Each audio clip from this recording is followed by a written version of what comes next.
ओम श्री हरि प्रभु की कृपा आप सभी पर बनी रहे।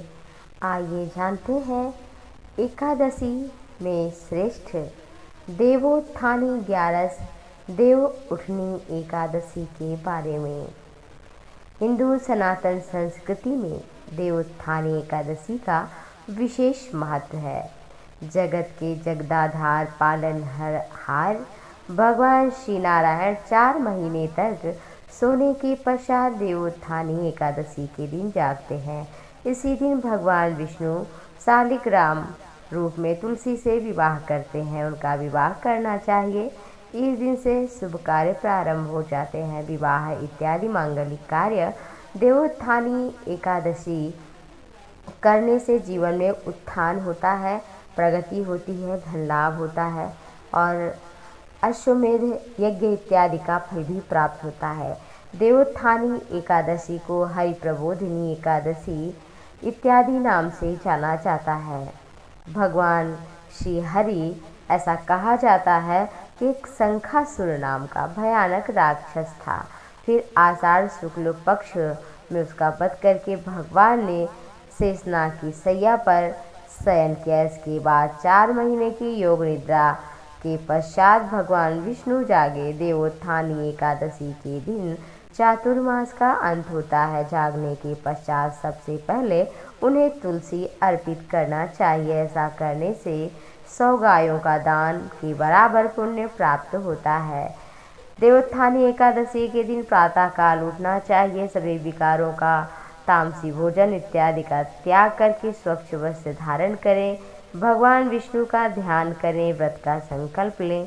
घर में, आंगन में भगवान विष्णु के चरणों की आकृति बनाएं और भगवान का चित्र बनाएं या मूर्ति रखें। जो भी उनको धूप दीप नैवेद्य चढ़ाने से पहले सबसे पहले भगवान को जगाना चाहिए। अगर आपको मंत्र याद है, मंत्र पढ़ सकते हैं तो उत्तिष्ठ गोविंद त्यज निद्राम जगत पतये त्वयि सुप्ते जगन्नाथ जगत सुप्तम भवेदिदम उत्तिथे चेष्टते सर्वमुत्तिष्ठोत्तिष्ठ माधव गता मेघा वियच्चयो निर्मलं निर्मलादिशः शारदानि च पुष्पाणि गृहाण मम केशव। इन मंत्रों से जगाना चाहिए। मंत्र ना याद हो तो भगवान को अपने वाणी से हे नाथ, हे गोविंद, हे माधव, हे केशव, हे हरि, हे राम उठो, हे शालिग्राम उठो, जागो, इस तरह से ही जगाएं।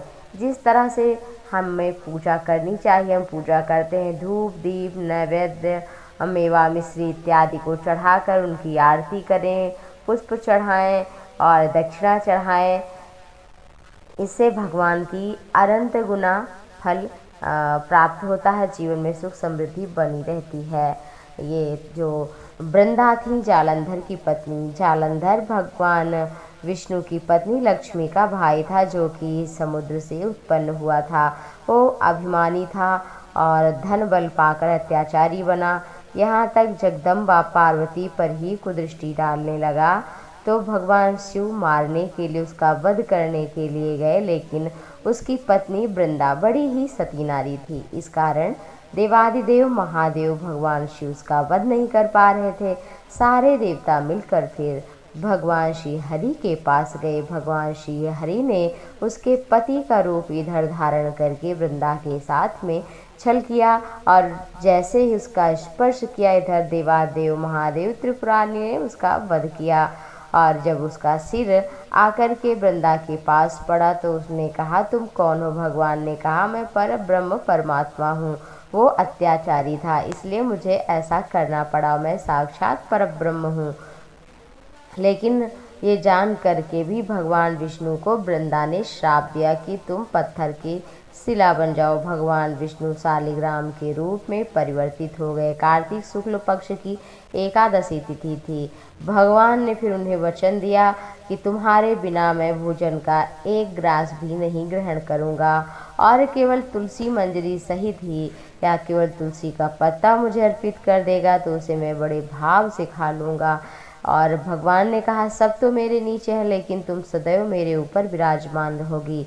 ये सती नारी की महिमा है कि वो भगवान के ऊपर भी विराजमान रहती हैं। तो इस तरह से भगवान ने कहा कि आज के दिन हमारा तुम्हारा विवाह जो भी करेगा मैं तुम्हें पत्नी रूप में भी स्वीकारता हूँ। जो भी विवाह करेगा उसके जीवन में धन धान्य सुख समृद्धि धन वृद्धि से भर दूंगा, उसका कल्याण होगा, मंगल होगा। इसलिए देवोत्थानी एकादशी 11 देवउठनी ये मनाई जाती है। आप सभी पर भगवान श्री हरि की अपार